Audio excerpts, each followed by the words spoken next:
Bermuda to Doug Elton.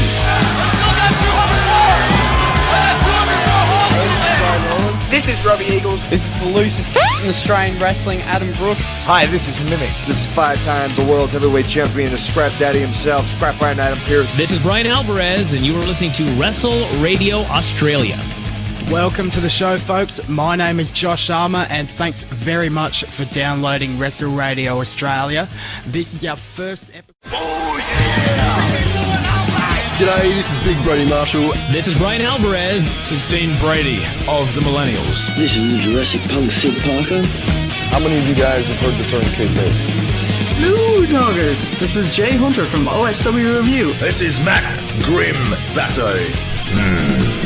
This is the loosest in Australian wrestling, Adam Brooks. This is Scrap Iron Adam Pearce, and you are locked in to Wrestle Radio Australia. I in the game, I'm champion, I'm Triple H. Undertaker, I'm your maker, bury the brother like Kane. Ooh, 1-3, hit the tombstone, hit the chokes in my face. Ooh, yeah, like a macho heel, turn like country muscle. If you suffer like tomatoes, I'ma keep a couple models. Ooh, and you may call me HBK. When I'm tuning up the vein, you best be getting in my way. Ooh, yeah, I'm degenerate, I love it, yes, I love it. If you ain't down with that, then I got 2 words for you, suck it. Too sweet, put your fangs up. Too sweet, hold another drug. Let's be busy, 23, got me feeling way too sweet. I was trying to make chicken salad out of chicken shit, and it was just awful. I've turned chicken salad into chicken shit. I will continue to do so. Here I was, blaming AEW for feeding you chicken shit, knowing you mindless millennials would be eating it up as if it were chicken salad, when it's really been your fault all along. Make chicken salad out of chicken shit. People is as people does, that's all there is to it. Put a square peg in a round hole, just never seems to fit. And you This is Bianca Belair. Hey, this is Kevin Owens. Hey, it's Seth freaking Rollins. It is the man, Becky Lynch. Rhea Ripley here, and you're listening to Wrestle Radio Australia. Welcome everyone to your longest running Australian wrestling podcast. This is Wrestle Radio Australia, and this is Making Chicken Salad, your weekly look into Australian professional wrestling and wrestling around the world. I am your host for tonight, Todd Eastman. Jeff and Lachlan, my normal co-hosts, are getting ready to be board game nerds, I guess, for the next couple of days over at PAX. So I called in friend of the show, and well, pretty much like he's an alternate. He's off the bench. Anytime we need a good replacement with some good views, we call on our friend Jamie Apps. Jamie, how are you, my friend? Good, thank you. Thanks for having me. No, you're more than welcome. You're helping me out, so I don't have to talk for 45 minutes again on my own like I did last week. That was interesting. Sorry we started about 10 minutes late. I'm still getting used to the whole good old Queensland not loving daylight savings and that. Yeah, you guys just have to be a little bit different, don't you? Oh, it's so annoying. It's because we have a nice groove here where we started at, like for us up here, we started 8 and you guys, because it's all the same time, started 8 o'clock, we finished at 10 o'clock, nice, easy, smooth thing. Because I get to come home from work, I get to have a shower, have some dinner, relax a little bit, usually finish off the show, and then like get into it. But now it's like I have to start at 7:30, and it's only a half an hour, but Jesus, that means a lot at the end of the day. Yeah, it makes everything feel a little bit more rushed. That's right. And so how's everything over in like Pario and the commentary booth and the trading cards? How's all that going at the moment, mate, before we get into stuff? It's going really well. Magazine's going pretty solid. Just put out the Tuckman interview, which was a fun one. And did a bunch of interviews this week, trying to get ahead because I'm definitely not doing any work this weekend with Colosseum weekend. So you because you don't really do like live interviews, do you? So you wouldn't be doing anything when you're over there. Well, you'll probably be doing trading card work, I guess. Hopefully, yeah. I'll be taking cards with me, probably Sunday, not so much Saturday, but I'll have them with me for anyone that wants to come and chat to me on the Saturday, and I can bring them up on Sunday. Yeah. Yeah, do that if you do that if you wish to get the trading card. I'm a grown man. If you were to get trading cards off Jamie, because it is it's something that really adds a little point of difference to like Australian wrestling that I don't really see other countries have that. Like I don't see like Progress and all that have their own sort of trading cards and that sort of deal. PWG had them, but they were fan made. They weren't like company backed. Okay. And then so if you want to get a Delta card before they're all gone, this is the weekend to get them. I think I have 6 left. There you go. Speaking of Delta, the show we are going to review this week is RCW Mean Street Mayhem 57 Strength. The Party Never Ends. Now, for the people that were like in attendance, the profits from that show went to help Party Guy Ty, who was on their roster, of course, and has hit a little bit of a medical trouble. So during this show, a lot of the guys came out with the Party Guy Ty glasses and that, and you can tell he's really loved backstage by the roster, and it was really good to see that was sort of that they themed the show after that, and especially with what like the semi-main being Banjo versus Violet, like 2 of his teammates going at it. It sort of really fit well with the thing. Overall, before we get into the meat and bones of it, mate, what did you think of the show? I enjoyed it. I think it's probably one of the first. It's one of the first sort of. Is this like their sort of academy style show where it's the? Yeah, that's their home. It's their home show. Well, I don't know if it's more the younger talent, but because I think the venue where they train now is good enough that they can just have normal shows if they want. But I think that there are some shows where they do mix in a bit more of their academy guys into it. Originally, it was like Mean Street Mayhem was like strictly academy shows. It was always like experienced guy up against young guy. Like the Strength Cup was something that was held at like the Estonian Hall or the Latvian Hall, or it was one of the big deals of the year was the Strength Cup. Yeah. It's almost like the PWA like green label shows where it's that next tier of guys that aren't quite on the black label level getting a chance to go up against some of the higher name talent. Yeah, exactly. And we did. That venue's awesome. It is. It's a great little training academy, isn't it? For being like a training school, it's so well set out to being a venue as well, isn't it? Yeah, it's like their own little like mini NXT performance center setup. Yeah. No, I love it. I love that place. The one thing that sucks is that when I went down there last year, I didn't actually get to go to the school because I was just busy doing other stuff when they were doing the training nights. So yeah, I didn't get to see it, but just looking at it on camera and looking at it when they film their training stuff and stuff like that, looks like an amazing venue. So I encourage anyone that's in Adelaide that wants to train, look up Riot City Wrestling Academy because they put out some good people. I mean, let's face it, like Rhea Ripley, Delta, both signed. So and they are both like homegrown talents from RCW, haven't trained anywhere else, but like started and left from the RCW Academy. Anyway, we will kick this off with the show opened. The show, of course, opened with one of the Strength Cup semi-finals, Snacks defeating Mr. Cliff in 6 minutes. Snacks has got a hell of an upside to him, doesn't he? And Mr. Cliff is a very like established like character now there. Yeah, I love the idea of the character that's on that losing streak. It's like the anti-Undertaker, just constantly losing, trying everything not to lose, and then the streak continues.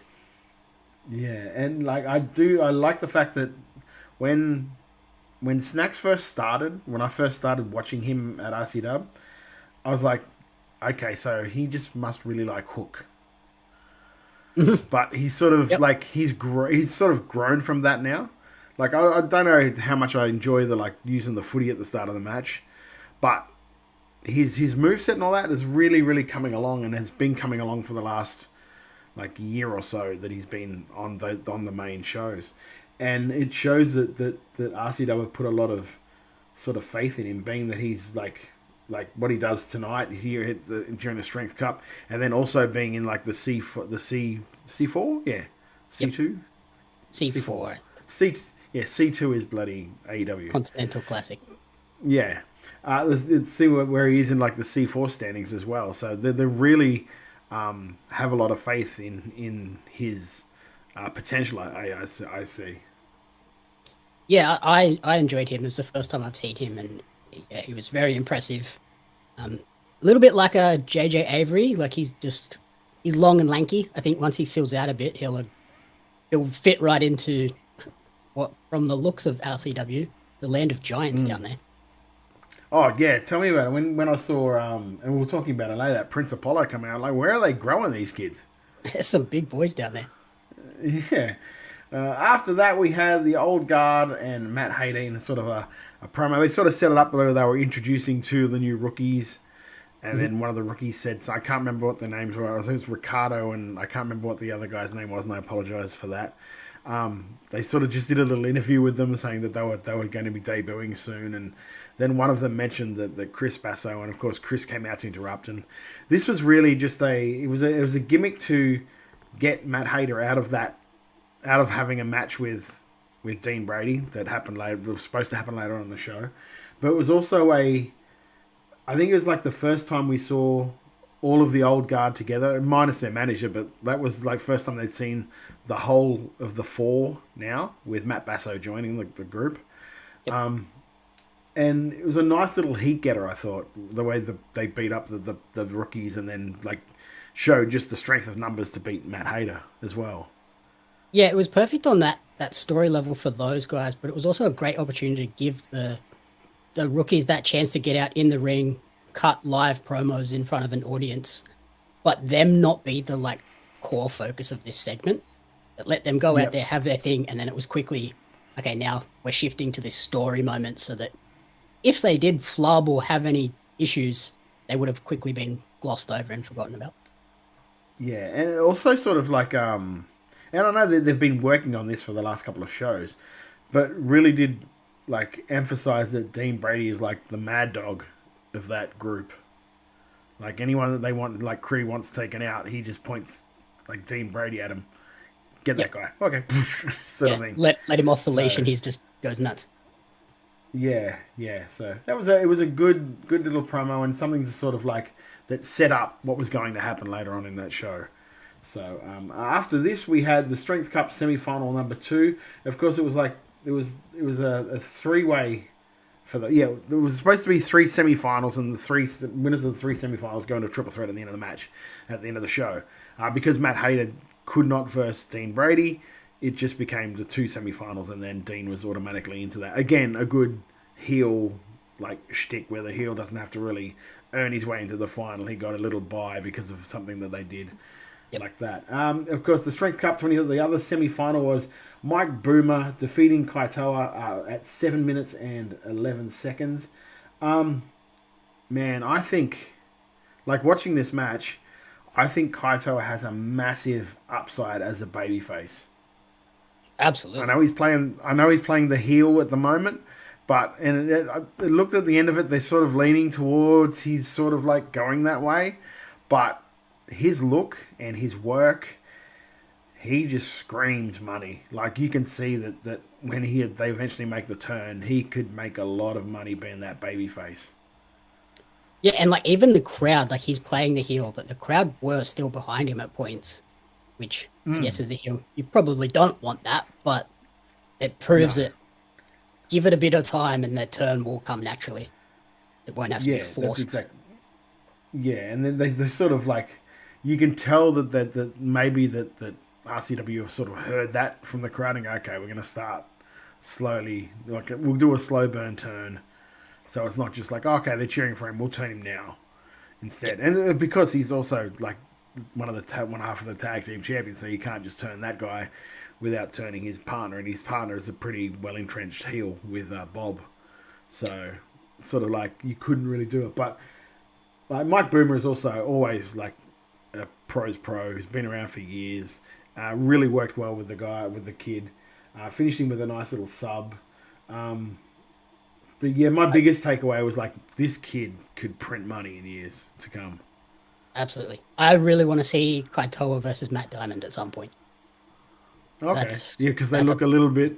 They look very similar. Like they have a similar sort of style. I think that would be a match that would blow people away. And also a lot of this show was geared towards selling tickets for the next show, which the name of it sort of escapes me. It's already happened, so I'm not trying to sell tickets to the show. but because they did the next match here was like Katie Trey and Scorch against Amber and Red Smash 2. Katie Trey and Scorch, of course, stealing the win there in 9 minutes 57. But this was really all just to set up their casket match that was coming up, or that happened. I think this past weekend. I think so, yeah. Would have happened? Yeah. So that'll be up on YouTube, I dare say, any minute. So keep your eyes glued to that. Because that also had Matt Basso and Havoc as one of the matches on that card, which would be really good. That's something I'm looking for. They played a nice little package for that during the show as well to hype up that. It felt very much like almost like a Monday Night Raw watching this show. Very much like absolutely. It was the TV Road 2 episode before the pay-per-view. Yeah, exactly. And the promo packages were great. Yes, they really are. They really have improved on that over the last couple of years. I mean, they've been good for a while, but the last couple of years they've really improved on that, taking that extra step with their pre-production to go into that sort of stuff. And whoever's doing their graphic design and their motion graphics, big thumbs up. That really well done. That sort of stuff. Yeah. It's those little extra touches that make you almost forget that you're watching indie wrestling. Mm-hmm. You think that you're watching just like this is a normal TV show. Do you know what I mean? So yeah, like it's not really, just, really good. It's not just someone's name just like plastered up on a square box. Like it's full moving graphics and you're like, oh cool, this is a legitimate show, like TV level production. Yeah, exactly right. This next match was Katie Trey and Scorch defeating Amber and Red Smash 2. This is sort of weird because apparently I think Katie Trey had only beaten Scorch the month before, and they were teaming. And it was obvious that Katie was taking advantage of the guy, and to be in this sort of match just so he could get to Amber. But man, Katie Trey has come along so far as a character. Like his character work is just absolutely spot on. Yeah, he's easily hateable. He's one of those people. He's like, I just want Amber to get hold of him and punish him for what he's doing. I love the fact he's just molded himself after the one wrestler from the Attitude Era, or not even the Attitude Era, sort of like the Ruthless Aggression Era, that nobody really would think about modeling themselves after, like JBL. Like, who looks at JBL back in those days and goes, that's who I want to be? But he does it, and he does it so well. Like, he's not doing like the millionaire guy, but he's still got the hat, he's still got the towel, he's got the jacket. I dig that so much. And not like we talk about Katie and how good Katie is. Also, just the work that Riot City have done all around in making Amber look like a monster when she's like 4'3". Do you know what I mean? They're like, people are genuinely scared of her, like in a good, because she's a babyface, but they're still like, she's almost got that Undertaker presence about her, with no right to have that, because of the way that the guys treat her and the way they sell for her and the way they sell the gimmick is so well done. And I see that gets leaked into other places. Like, other places see that the way she's treated at Riot City, and they go, okay, this is the way we treat that character, because that's what gets it over, because it's worked a treat in Wrestle Rampage as well, doing that. Yeah, her visual presentation is so good. Like, the character design, the fully painted arms and stuff. She is a terrifying looking person when she comes out. Yeah. There was a while there where she stopped wearing and I think she still does it occasionally. She'd stopped wearing the dress and was going to wearing actually gear. And I was like, oh, that kind of takes it away from a little bit. Yeah, I like the dress. I find is more creepy. Yeah, she looks like a straight up demon that's come out of the TV or out of ground, a cemetery somewhere, and is gonna eat you. Yeah, but I love this match for the mere fact that it was absolutely a vehicle to set up their casket match coming up. And if I wasn't going to watch that Casca match before, after watching this match, it's like, yeah, I want to see that now to see what they do. Oh yeah, it Because absolutely they've sold me on that. Yeah, and that's what the point of that whole thing was. So they did that perfectly. And like Katie Trey is, again, I said at the start when we started talking about this, I'll say it again, perfect heel to work with her on this. Because he's one of those guys that doesn't mind, and it's like a wrestling term, doesn't mind showing his ass. Do you know what I mean? Doesn't mind being made a fool of, doesn't mind that, because he can still get his heat. He still gets his heat, but he does it in a way that he can still be made like a fool of and doesn't really hurt him at all. You know what I mean? He's still looked at as a threat. Yeah, he was awesome. Scorch and Red Smash too. I was really impressed with those two as well. Scorch was giving me big Super Dragon vibes as well with his character. Does it like the jacket and the look of the mask and everything? I was like, oh, that's a straight up Super Dragon-esque character. I kept wondering because of just the way I am. I'm like, I wonder if this is a rookie or if it's just one of the roster guys that have gone, I'll just put the gear on and we'll do this spot. Because I know that's what Red Smash used to be. Yeah, that's what Red Smash used to be. Red Smash was like 3 different guys. The original Red Smash. It was like 3 different guys because it was a full bodysuit, so you could hide if anyone had tattoos or anything like that. It was all hid by the gear. So it was like 3 different dudes. Like it was like Chris Basso was one of them. Luke Santamaria was another one. I can't remember who the third one was, but they like people would just take turns in it, and because of the body shape and all that, you didn't really notice that it was a different guy a lot of the time. It was like the One Direction guys in PWA. That was multitude the only one of you different couldn't people at times. Yeah, the only one you couldn't fake was Big One. Yeah, that was the only one where it was like, that can't be someone else. That has to be him all the time. Yeah. After this, we moved into sort of a promo spot, and for me, this was something I think that after they established the plot point of what's been going on between the two of like Marshall and Gouda, and then the plot point that Hayter was out of the show, they could have maybe cut this out of the YouTube version of the show, because I found that the whole it dragged a little bit. The whole Wheat Bix eating thing dragged a little bit, and I don't know if this was just a prank that the guys played on Brody, because it seemed that way. It did seem that way. It did seem like he had no idea this was coming. Yeah. So, and if that's the case, like, it would not be beyond them to do it, because I've been there when we've done it to people. So, yeah. But for me, this was something I could have done with that part of it being cut out of the show, just because it didn't really add anything extra. If you know it didn't really progress any of the storylines once we got past the establishing that Hayter was out. We could have just cut it. Yeah. Tightened up the YouTube show. Yeah. After that, we ran into a tag team match. The Kings of Ruin, Havoc and Zach Sabbath, defeating James Cray and Prince Apollo in 14 minutes. This was a long match, considering that this was, that this was Prince Apollo's debut. But the guy definitely has potential, I think. Oh, absolutely. Like, just size-wise, he's going to be a major player, but in ring, he held his own with everyone in there, which is pretty high praise when the two people across the ring are Havoc and Zach Sabbath.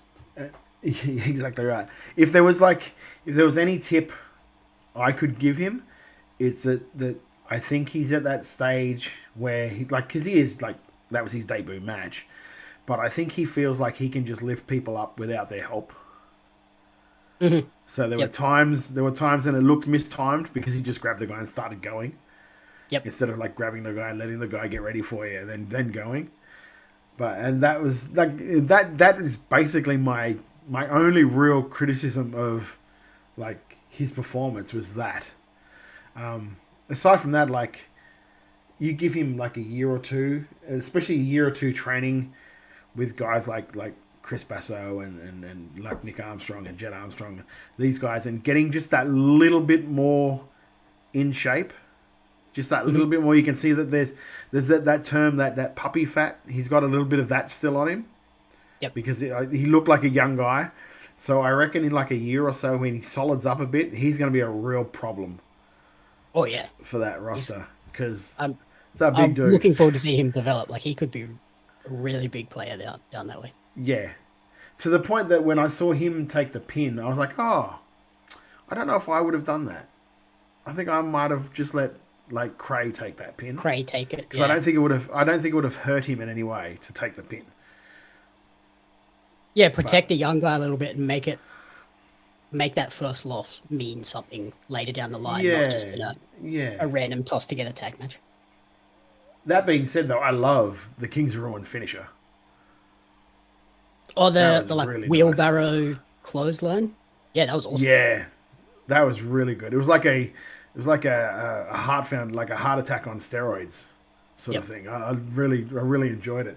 So overall, like for the 14 minutes, I was entertained, and for them to be able to do that with a rookie, and I know I say that, but it's like Zach Sabbath and Havoc and James Gray. Like James Gray's been around for a fair while now, and like Havoc was around before wrestling had a name. Like it was just stuff we did, and they called it wrestling, and he's like, yeah, cool, I'll do that too. But no, I joke. It was like his 25th year, so I'm gonna. There's that, but like.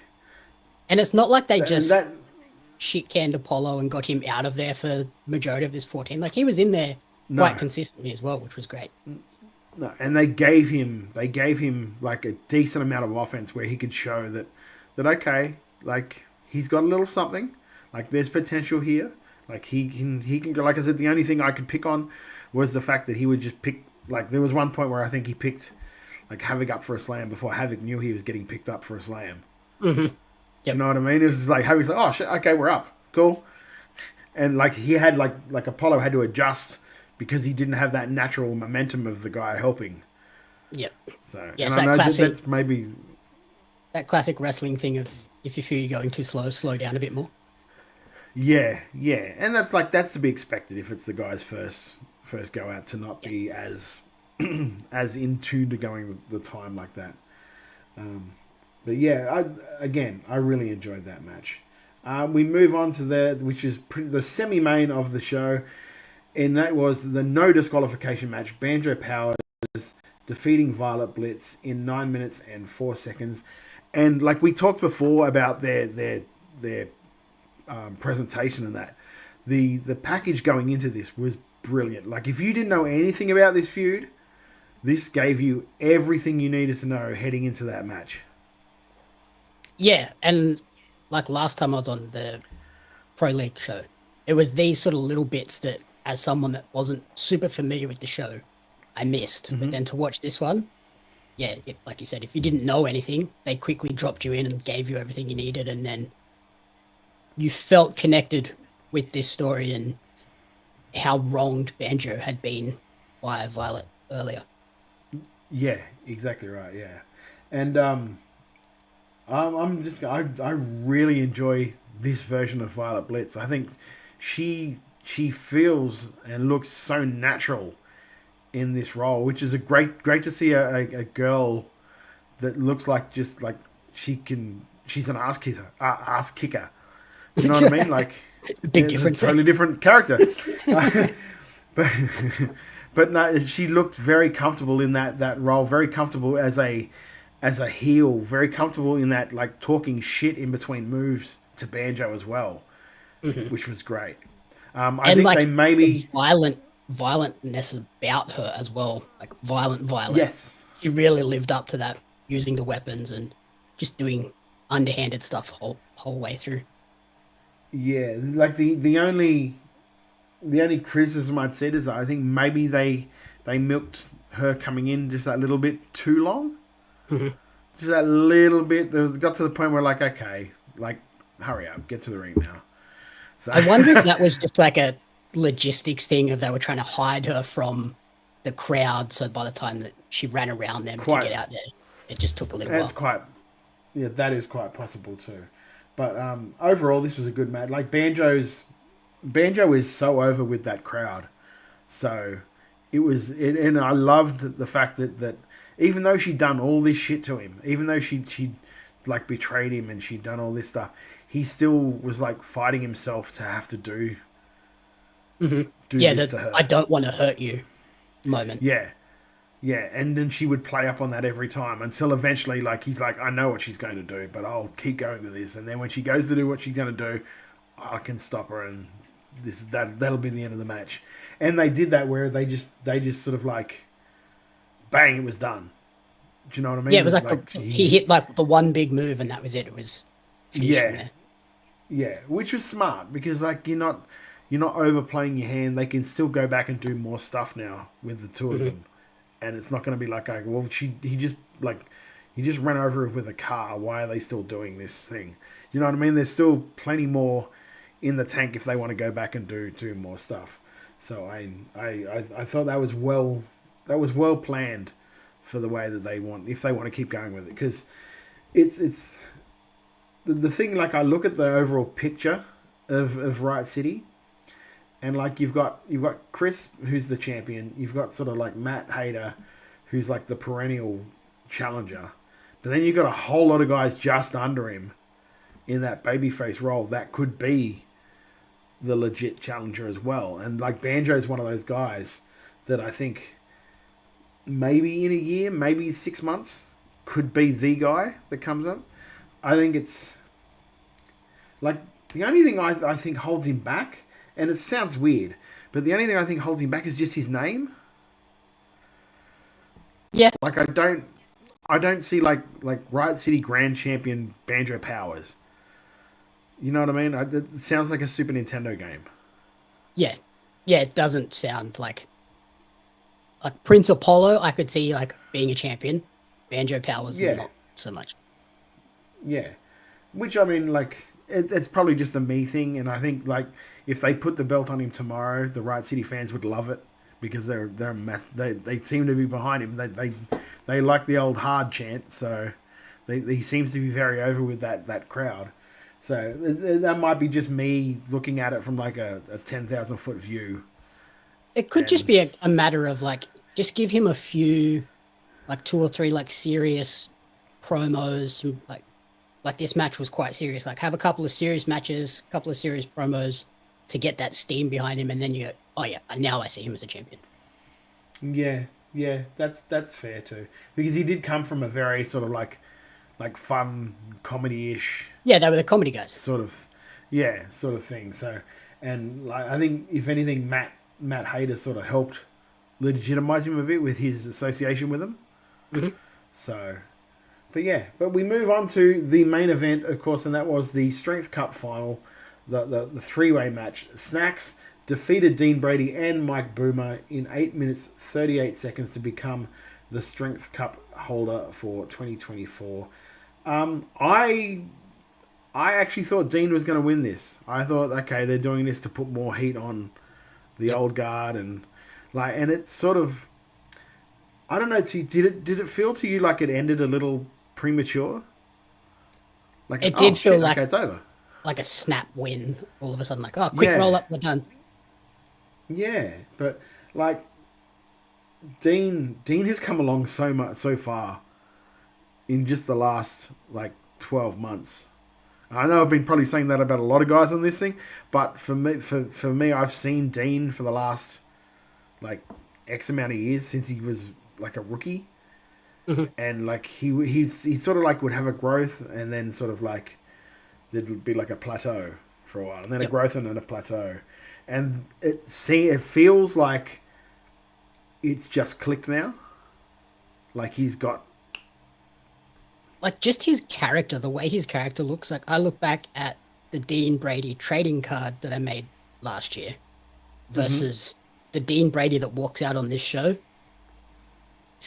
Like chalk and cheese presentations, but this one screams star potential. Like this is, you put the belt on him, that makes total sense. Yeah, this one looks like it's like main event Dean Brady. Yeah. Whereas I think before, when he first did that thing with his sister, and he was playing like the dude from Big Lebowski, I think that sort of helped him come out of his shell a little bit. Because he was very like, for the first few years of watching him work, he was very, like, he's not naturally an outgoing person, like, behind the scenes. He's not naturally, like, sort of thing.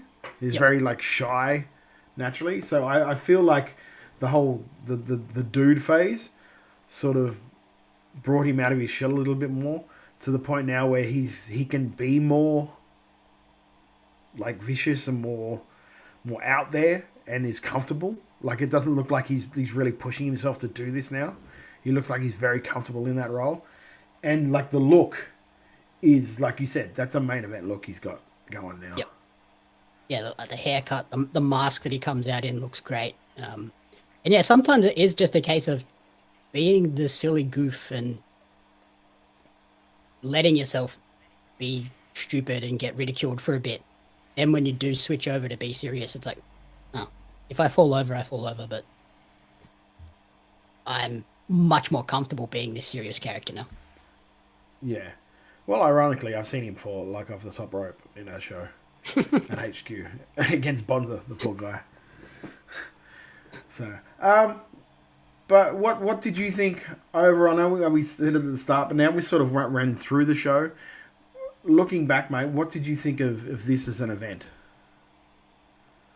I enjoyed it. It was fun. I think if you're like local and you're not going to these shows, you're missing a lot of interesting stuff. It's like myself, when I started going to PWA shows, like going to all of the shows, whether it was the big shows that were heavily promoted or the smaller, like, academy shows, just getting that connection with some of these characters and seeing their development over the years.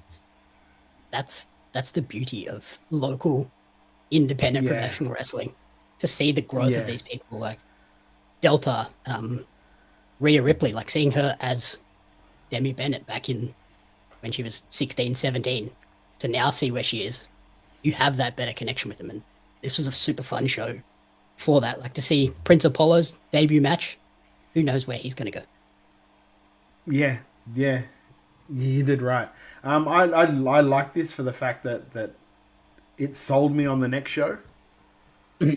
Like, if I was just a normal punter going to Osaka, I want to see what happened at the casket match, and I want to see what's going to happen with like Havoc and Grimm, and I want to see what the furthering story with Chris Basso and that sort of thing. The only thing that like, if I look at the overall arcing storyline, it's a little confusing having the C4 tournament running at the same time that they had the Strength Cup tournament. Yep. It's sort of like and to have guys in both. Yeah. But that's again, that's me just being like uber picky guy and stuff like that. And I don't think that anyone else really bothers about that at all. And is the C4, that's kind of like the Continental Classic where it's round robin, isn't it? So it's like, you've got the single elimination tournament and the round robin tournament. So that's why they differentiated somewhat.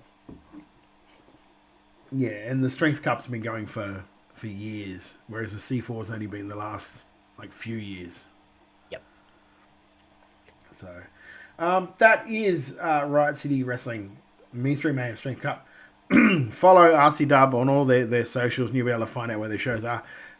Do subscribe to their YouTube channel, because they are very prolific in putting their shows up. They don't put them up too long after they've actually happened. They're really good at doing that. So it's very easy to follow along every event if you don't live in Adelaide. But if you do live in Adelaide, get out and see a live show, because nothing beats going to see live wrestling, especially when it's as good as what these guys put on every show.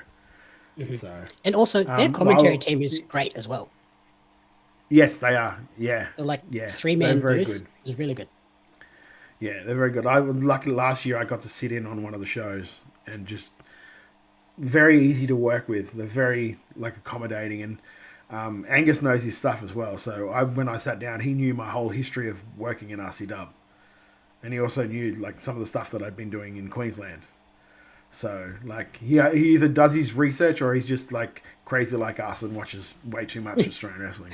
Yep, just a wrestling nerd. Yeah. I will be putting, if you listen to the podcast version of this, the link to the show will be in the description. So if you want to watch the show after listening to this review, I highly encourage you doing it. But that being said, this is a big weekend in Australian wrestling because, we have the PWA Black Label Colosseum tournament. It is on Saturday and Sunday this week in Sydney.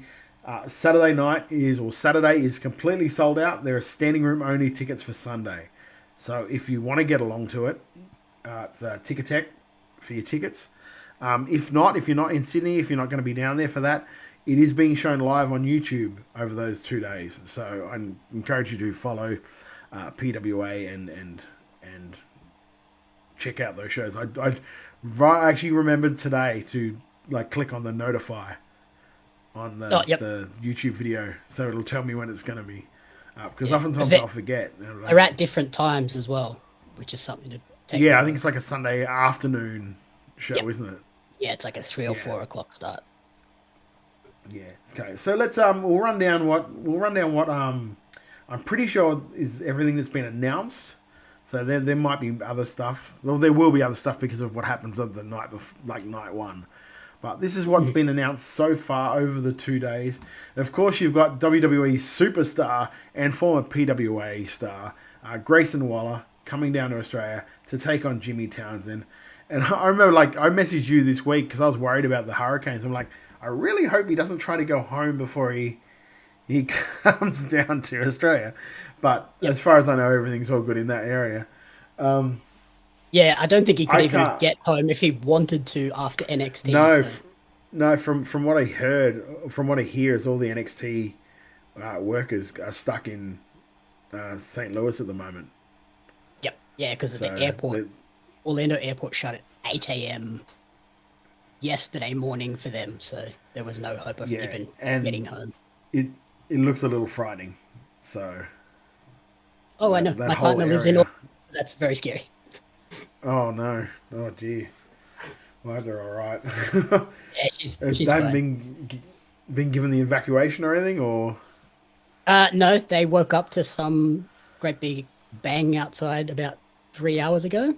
So whether that was a transformer blowing up or some random bit of debris flying around, but everything seems fine for now. I couldn't imagine. Even when they had the floods up here in Queensland, we were nowhere really near it. So it's still it's not hard for me to imagine, but I just can't fathom it. It's the funniest thing is when we had the last big floods here in Queensland, and Mitch Ryder, the guy that I manage, his the house he lived in was it's called a Queenslander, which is sort of it's up on stilts. Yep. Sort of thing. So there's a room underneath it, but the main part of the house is all up on thing. Him and his partner canoed to the house to check it out because the water had gone all the way up to the front door, which is a good 8-9 feet in the air. That's because when I went.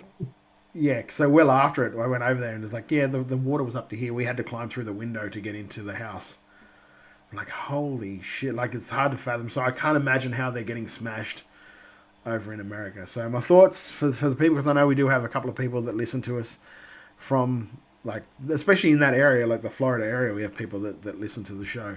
So thoughts and prayers to you guys. I hope you're being safe. I hope it's going nowhere near you to start with, but if it is, I hope you're being safe, and I hope everything's all good for you guys. We'll move on because we've got to start talking about actual Colosseum here. The first round of matches have been announced. Jessica Troy, of course, will be turning a PWA championship against Charlie Evans. Robbie Thorpe takes on Kai Drake. Lena Cross takes on Tommy Knight. And Big Fudge takes on Ricky Utami. So some really good matches in this first round. Charlie and Jess, of course, that's the gold standard of that first round when you look at it. But just seeing matches like Lena and Tommy and Robbie and Kai Drake, I love Kai Drake. I'm so happy he got announced for this tournament. So and that sword looks very Kai Drake like. It does, doesn't it? It does. And we had Fudge on the show. We had Fudge on the show a couple of weeks ago, and it's hard not to love that guy. I love the story that they've built with him going into it as well. So I know I messaged the boys and I asked for their predictions. Apparently, I didn't give Jeff enough time to think about it, so he didn't give me a prediction. Classic Jeff. Classic Jess. How long did you give him? Like a week? No. I literally gave him today. I was like, just give me your finals and yeah, I was like, give me your finals and who's going to win it. And like straight away, Lachlan came back with Fudge over Tommy Knight. So he thinks it's going to be Tommy Knight and Fudge in the final, and for Fudge to get the win and the sword. Who do you think, mate? Who would you call for a finals and a eventual winner? I am thinking Lena versus Charlie final. And see, that's where it gets hard. Who wins it? I would like to see Lena win, but I think Charlie wins. Yeah. She's put a lot into the whole Chev's country. Mm-hmm. Yep. So yeah, pretty much from upsetting. Yeah. I think the only reason she might not win is if Ben Braxton somehow gets involved and costs her. That's a good shout. That's a very good shout. Just because I didn't even think about that. She was left out of the tournament. They've had a bit of history. That'd be the only way I think she doesn't go start to finish. So do you think it's like a fait accompli that she's going to win the PWA title on the first night? Yes. Wow. Interesting. So the one I could see is like I can see where you're thinking as well, but I can also see her winning the title on the first night and then not defending it in the second round, but still losing to someone. So then there's an automatic challenger set up. Because I don't think it's an automatic thing that they're going to defend the belt in every match. So that's just something that Jess said. I think Charlie has said that as well, though. Oh, okay. I think she's defending it in every match she's in. Basically, already predicting that she's going to beat Jess. Yeah, that ruins that idea. Anyway. See, my mind goes to New Japan, where the champion can lose in the rounds, and that sets up challenges for down the road. Yep. All right. That would make more sense. Yeah, it might do. So you think... So you've got Charlie and Lena. So who are the other two you think between Thorpe, Kai Drake, Fudge, and Utami in the second round as well? I think Kai and Fudge go through in those ones. So you think the only one that's not PWA that wins a match this year is going to be Lena? Yes. Even though she's almost PWA. Yeah, I get what you're saying. Okay, so there we go. It's so hard because, like, I'm a massive fan of Jess, so I would love Jess to go through, but I can see where her doing something like that has the potential of turning the fans on her. Oh, yeah. It's very, like, super Cena-ish. Yep. If she did Or, it. yeah, it'd be like in Colosseum 1 when it ended up being Bonza and Moretti. I think if Bonza had won, the crowd would have just totally been against Colosseum moving forward, and I think Mick was the ultimate correct winner there. Yeah. So yeah, I think you're right. I think Charlie gets into the final. I think it might end up being like Charlie and Tommy. And maybe Chev's over. Was I don't Charlie know how it works on the bracket-wise. first round? Did Charlie face Tommy in their last one, in the last Colosseum down in Melbourne? I couldn't tell you off the top of my head. Yeah, I'm trying to think. I think they may have faced off and like Charlie beat him and then went on to face Robbie and lost. So they could try and go back and revisit the Charlie-Tommy. Well, anyway, we'll find out over this weekend. Other matches on the card. Rugby League legend James Graham competing in his pro wrestling debut with Jack Bonza against Ricky South and Backman. Just for you guys listening to this on... Well, it'll be on Friday. You'll listen to it on Friday. Friday night, I have an interview with Backman dropping. So that'll be on there, and then it'll be on Saturday morning on all your podcasts. So I sat down with him for about 40 minutes last night, and we talked all about like his career and also like working with Ricky South and back pain and his whole backstory. And so some really interesting stuff there. So it was a good little chat with him, and just like how he's feeling going into this match, because like you look at all the names in this match, and he's the one that sort of stands out as being someone that's like so just how he feels being that person and stuff like that. It's a really interesting chat. So I'm looking forward to having you guys hear it on Friday night. It'll be Friday night, dropping Saturday morning on your podcast. There's my Saturday drive listening to go to Colosseum. Also, we have City versus Country Showdown, the Dropouts versus the North Shore Wrestling. They've been doing some really good promos leading into this, with them breaking into the house and then doing a house party from that house. Yep. And stuff like that. I've actually really enjoyed that. We have the 6-pack challenge. Everett Connors, Tony Sin, Hari Singh, Bobby Bishop, Reese Angel, and Mitch McCarthy. Love the fact that the 2 Queensland boys are up there, Bobby Bishop and Mitch McCarthy. I know for a fact Lachlan is loving life at the moment because he's on a PWA promo. He's been flying. Yeah, he's on a PWA promo, but he's been flying the Mitch McCarthy for Colosseum flag for years now.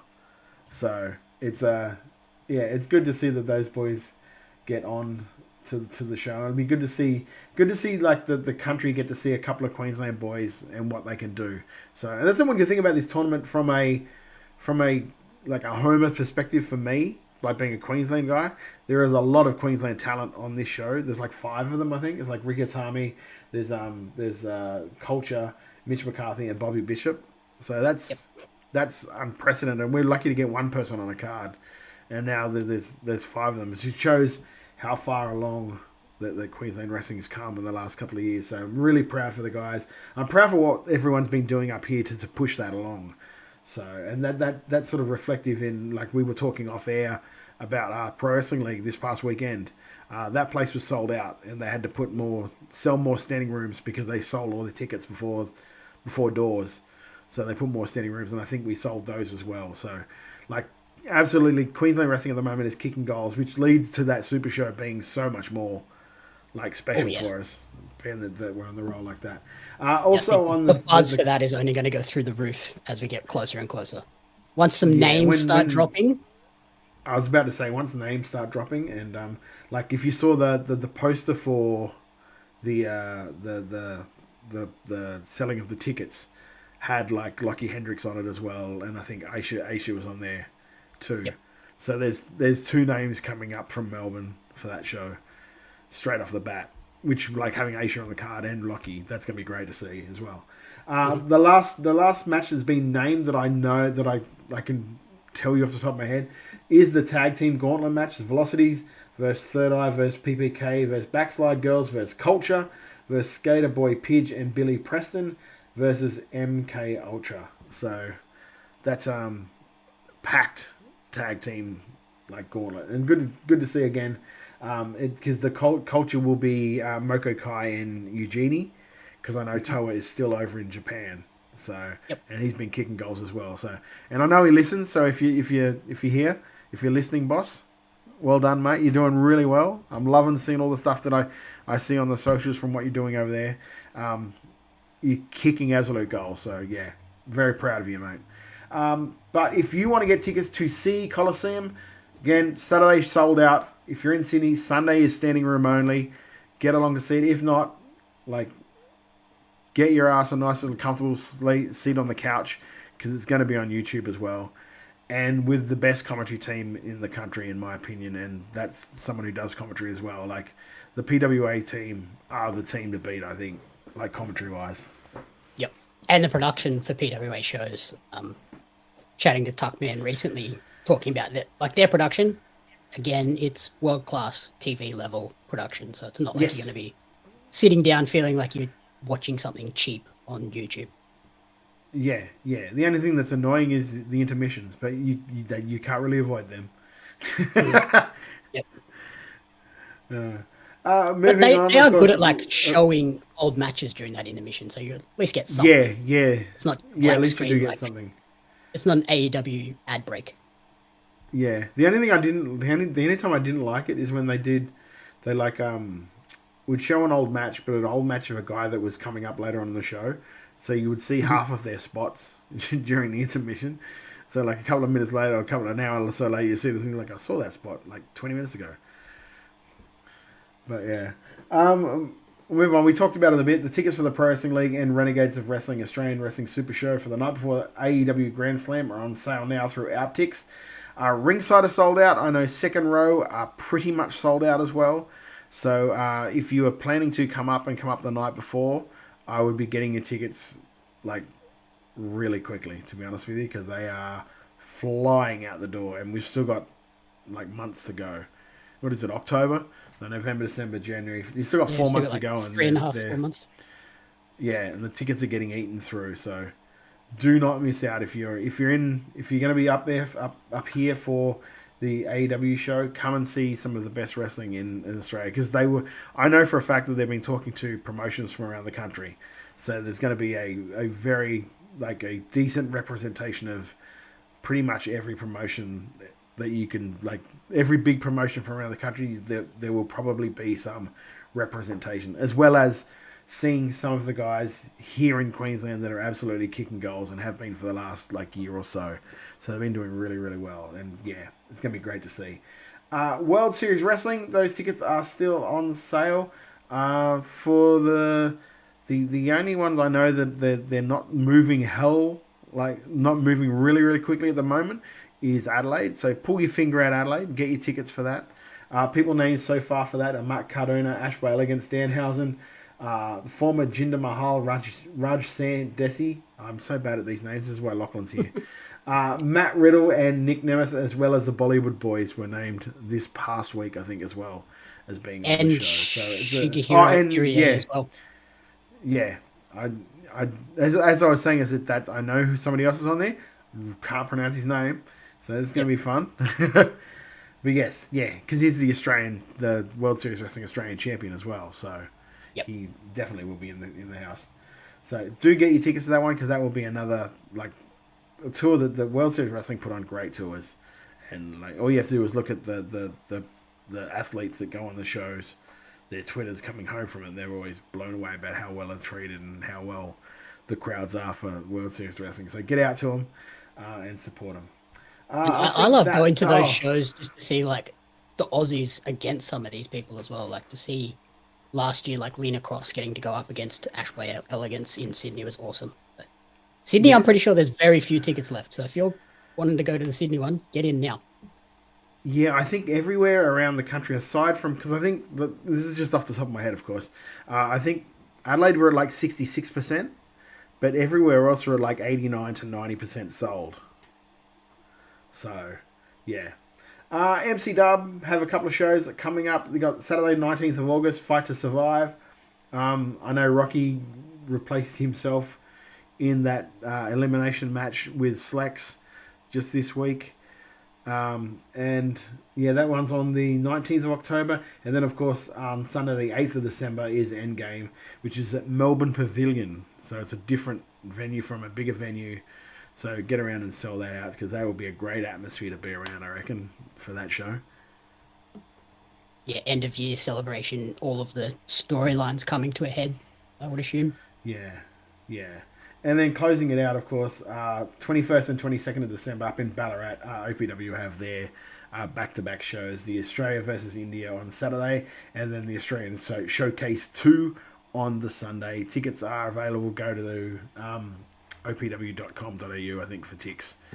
And you'll be able to get yourself sorted out for that if you're going to Ballarat in December. Of course, the big show for EPW is Reawakening on the 14th of December. It's going to be a while away, so we'll end up talking more about that. But there's already been some really good matches named for it.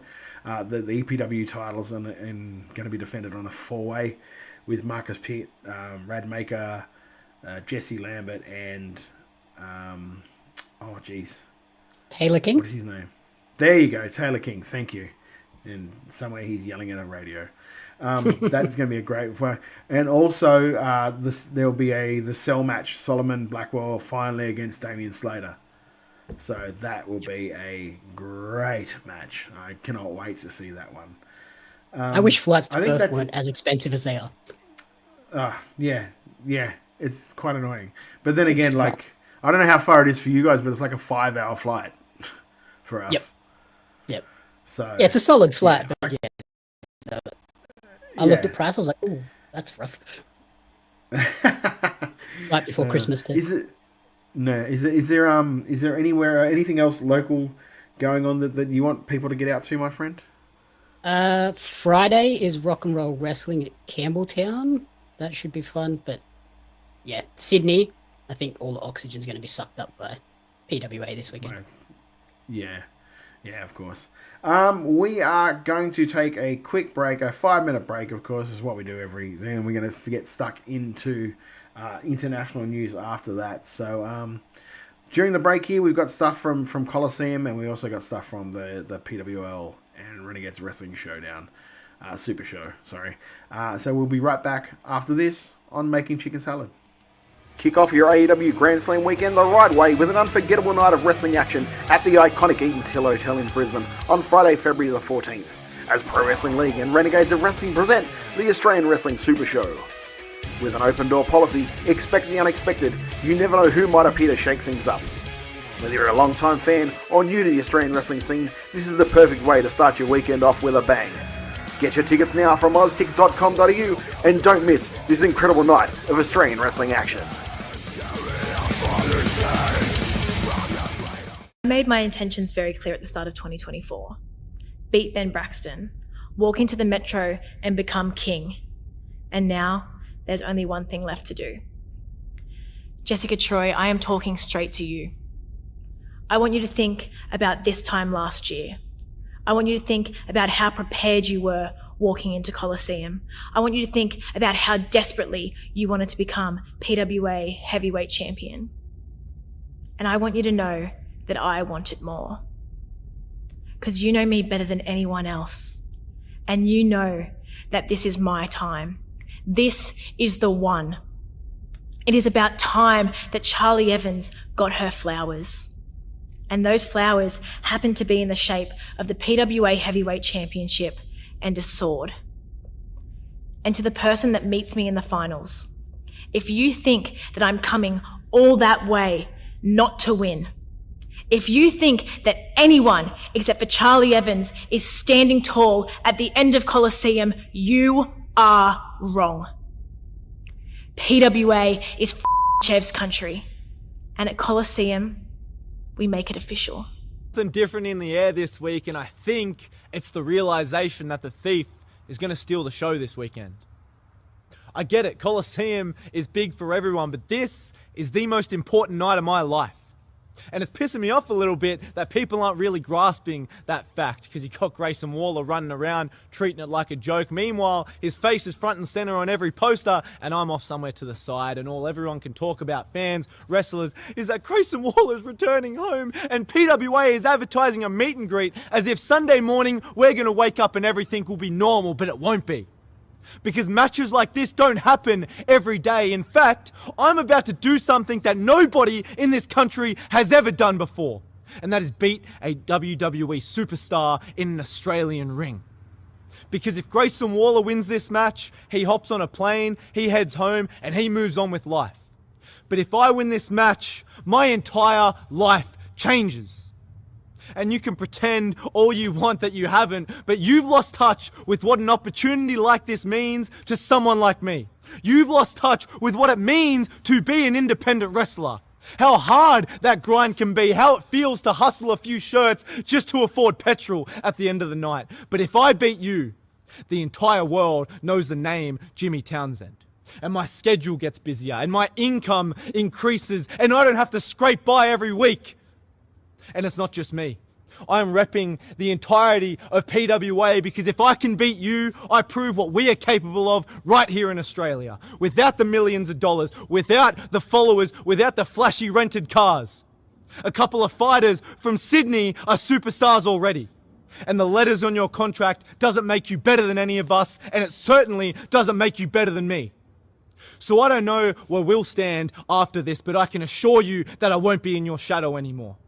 Because Saturday night, I cash in that key to the card, I steal the show, I steal the spotlight, and I steal the biggest win of my career. The titles, the tournaments, the footy players, none of it matter. This is bigger than it all, because in a few years' time, Jimmy Townsend will be the biggest thing in the world. And you'll look back at Colosseum 2024 and say that was the day that it started. Kick off your AEW Grand Slam weekend the right way with an unforgettable night of wrestling action at the iconic Eden's Hill Hotel in Brisbane on Friday, February the 14th, as Pro Wrestling League and Renegades of Wrestling present the Australian Wrestling Super Show. With an open door policy, expect the unexpected. You never know who might appear to shake things up. Whether you're a long-time fan or new to the Australian wrestling scene, this is the perfect way to start your weekend off with a bang. Get your tickets now from oztix.com.au and don't miss this incredible night of Australian wrestling action.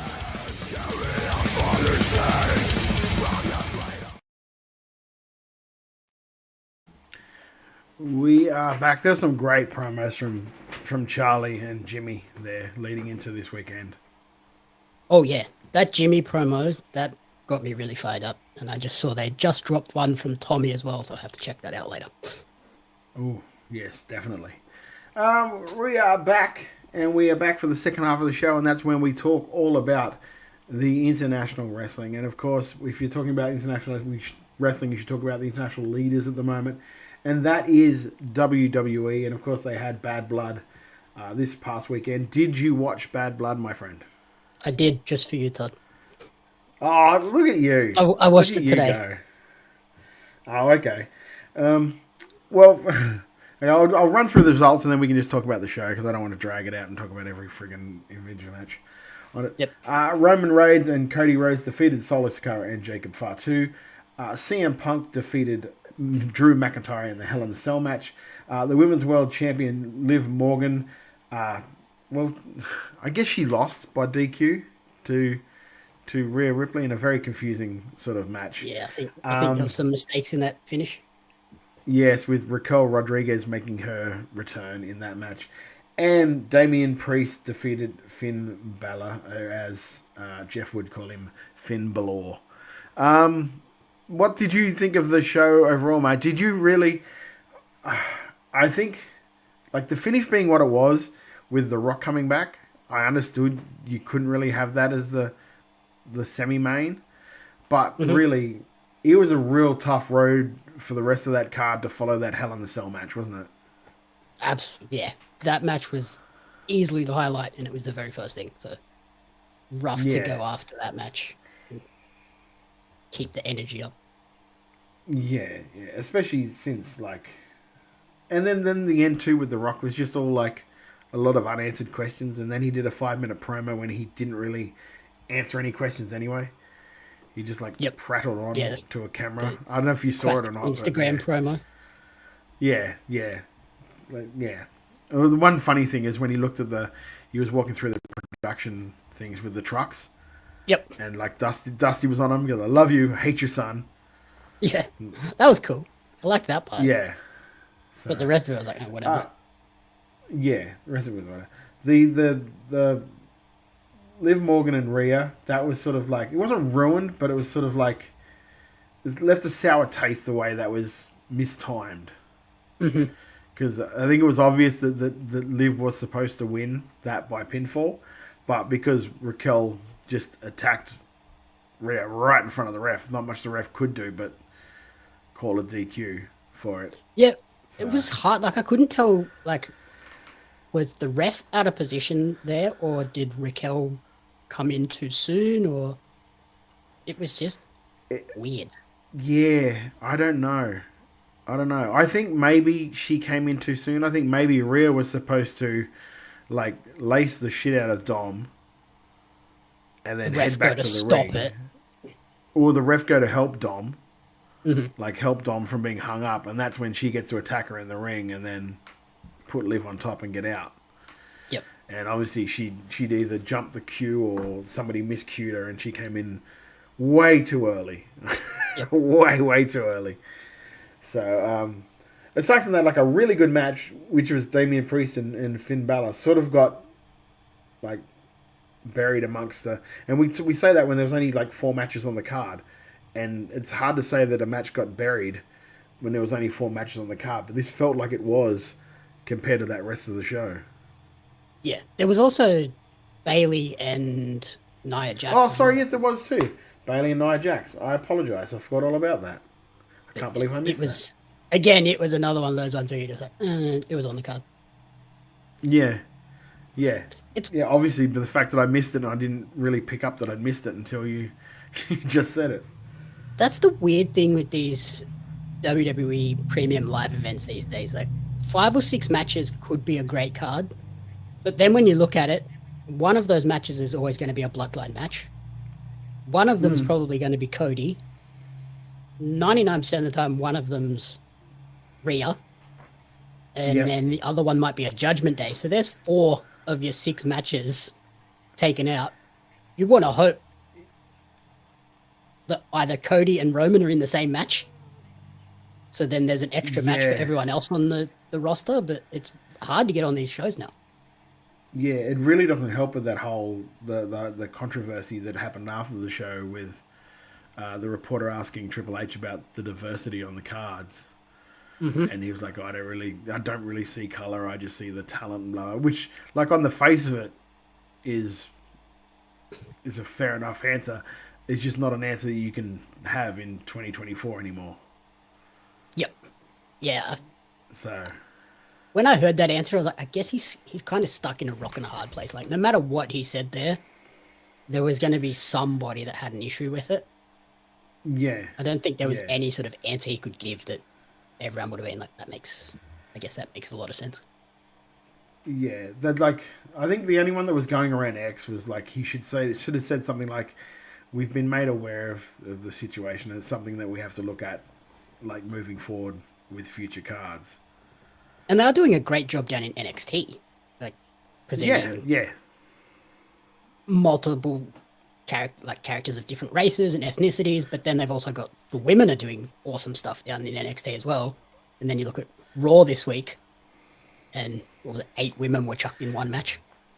Yeah, but because they were talking about it was specifically black male talent, wasn't it? Because I was going to say Bianca Belair's been on like a few cards there. Yep. So, but it doesn't really help though when you've got, like we said, like it's a 5-match card. And 3 to 4 of those matches are pretty much already spoken for leading into it. Yeah, and Punk as well. Like if Punk's around, he's going to have a match. So there's one of your matches gone as well. Yeah.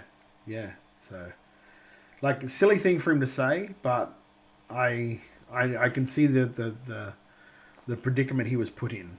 Where it's like, what do I say? And it's not like he could say, what can I say here that won't get me into trouble, guys? Yeah, you can't say that in the press conference as the no, you can't. Chief operating officer, whatever he is. Yes. Also on the bad blood during the PLE, Triple H was actually out in the middle of the ring and announced that at Crown Jewel they'll be having a champions versus champions, men and women's, and the winner of those will be the Crown Jewel champion. So as far as I can tell, this is going to be like a once in a year thing. So basically what they used to do for Survivor Series is now they're just moving that to Crown Jewel, and it'll be a Crown Jewel champion overall. And that's already been announced to being like Cody Rhodes against Gunther and Liv Morgan against Nia Jax. My only problem with that is, like, Liv Morgan and Nia Jax, that's 2 heels going up against each other. Yep. Yeah, so why did they have Nia beat Bayley this week? Yeah. So, and I kind of want Gunther to beat Cody, but I can understand why they wouldn't. Yeah. So, I think the only thing that might save that is they get some Goldberg involvement costing Gunther. That's the big rumor that's going around that maybe Goldie will come out, but then he's got a shoulder issue, I think, is what they were talking about. So who knows if he's actually going to be like good to go then, and if he is, I don't want to burden. Don't want to see a Goldberg match. I just don't. I don't want to, like, this would be a true test of how good a worker Gunther is. I guess he can just like go in there and chop the crap out of Goldberg, and that's kind of all you need. He doesn't need to take too many bumps. I got a feeling that Goldberg wouldn't be that down for that, though. Do you know what I mean? Yeah, probably not. That doesn't work for me, brother. So, no. Also, that belt is ugly as sin. That crown jewel belt. I didn't really get a good shot of it, but like, and I know I'll probably catch flack of this. It looks like a lot of AEW belts. Yeah, lots of design, lots of jewels and stuff where it makes it. Yeah, lots of filigree, hard lots to of. read. Yeah. So, but I guess we'll see. We'll see what's going on further. Like, I'm not enthused at it. I'm interested to see the match. Like Cody and Gunther, that'll be a good match. But I don't know. Who knows? It's Crown It's always Jewel hard anyway, doing champion versus champion. Like, how do you get out of that without making one of your champions look bad? Yeah, that's right. Speaking of people that didn't get out of things, poor AJ Styles made his return to SmackDown and got injured going into that first. Yeah, basically immediately. Apparently, it's something like a foot sprain, Liz Frank injury or something. So it's like which is not fun. Mid-foot sprain. Yeah, if it's anything sort of like, because I know I had now I can't remember what it's called. I had something like that happened to me on a pro league show, and it took a couple of months to get right. So plantar fasciitis, that's what I had. Oh, yep. Yeah. So, anything with your feet is always difficult because 99% of the time you are using them. Yeah, and the thing is, like, with what I had, the plantar fasciitis thing, is that my doctor said that could have happened to me at any time. It just happened to happen to me when I was out there. So it was right near the end of the match. I was on the outside, and I had to dive forward and tackle AJ Styles so he couldn't break up the pin.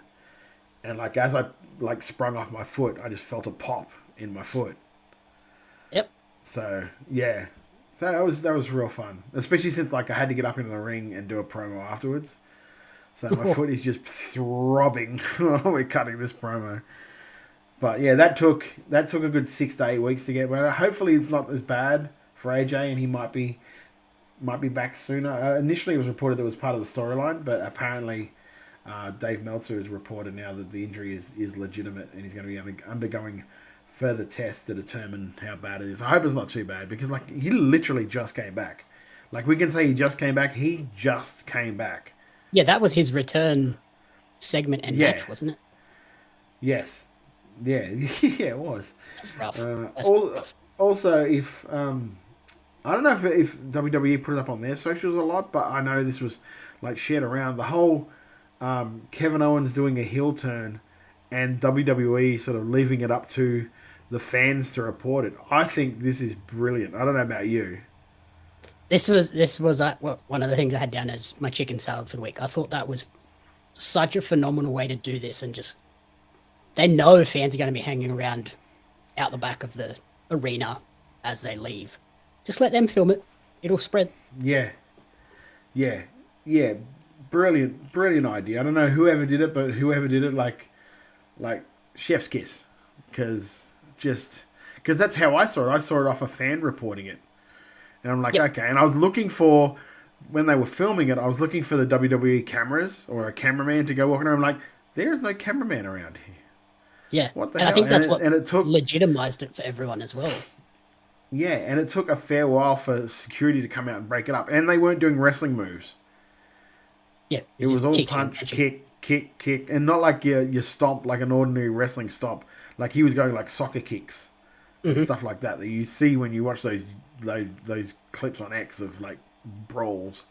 Yep. So and Cody wasn't trying to fight back at all. He just balled up straight away. Yeah. So well done on all fronts. And I think I read somewhere that the production team weren't even informed that it was going to happen, so they couldn't sneak a camera out there.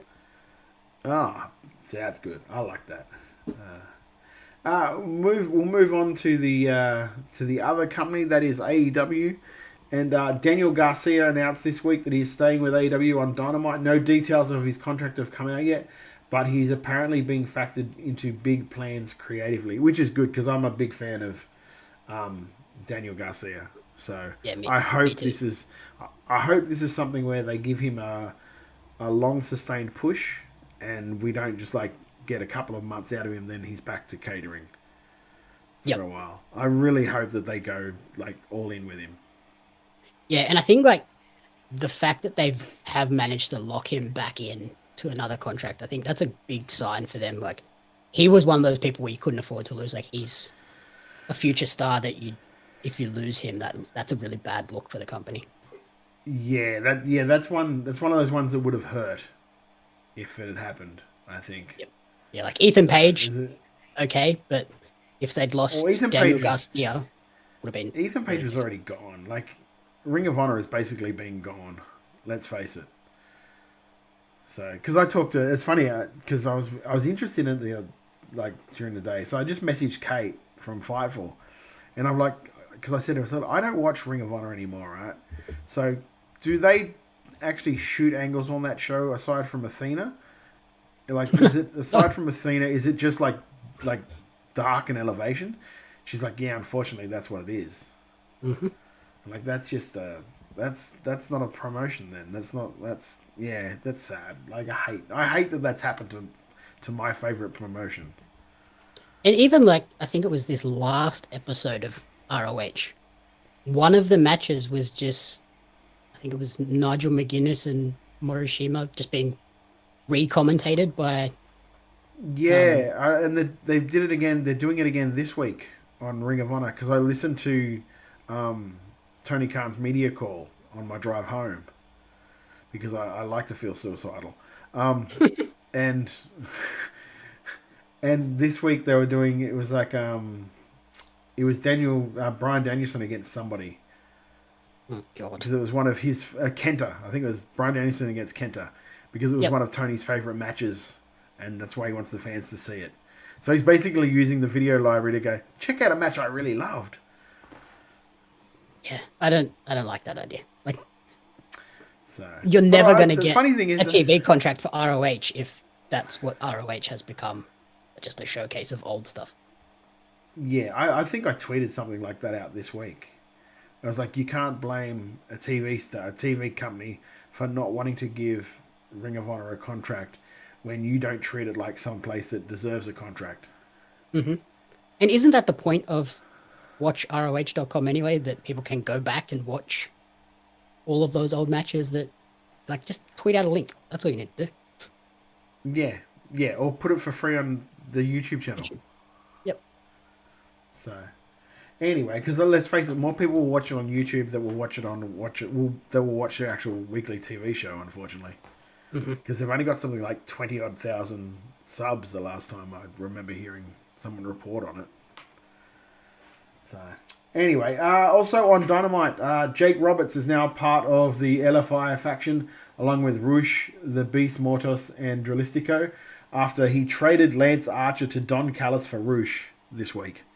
So that's a very old school angle. I don't remember that happening for a long time. I remember it was like Bobby Heenan sold Andre to, and then I think Bobby Heenan also sold. Didn't he sell Hercules to Slick? No, I see. This is how old I am.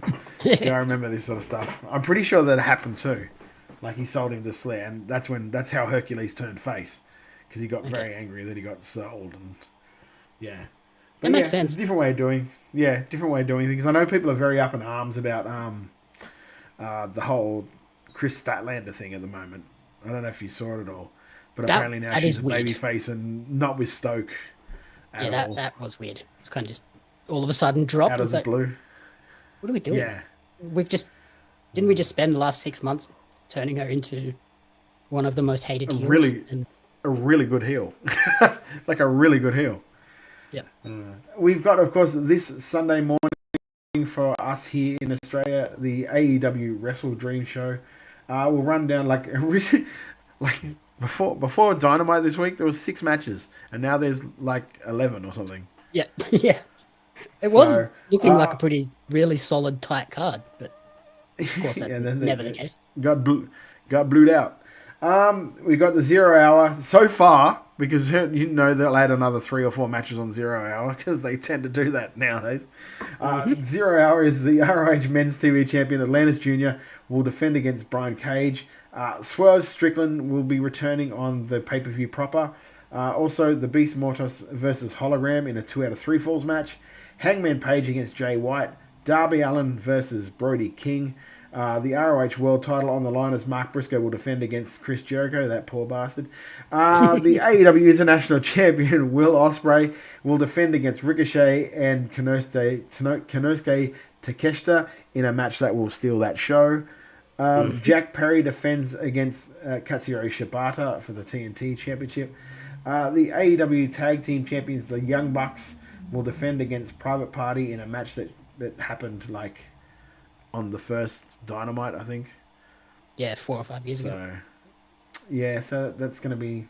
It'll be a match. It'll be a Young Bucks match. So if you're a Young Bucks fan, you'll probably very much enjoy it. But well, especially because Private Party are basically the Young Bucks alter egos.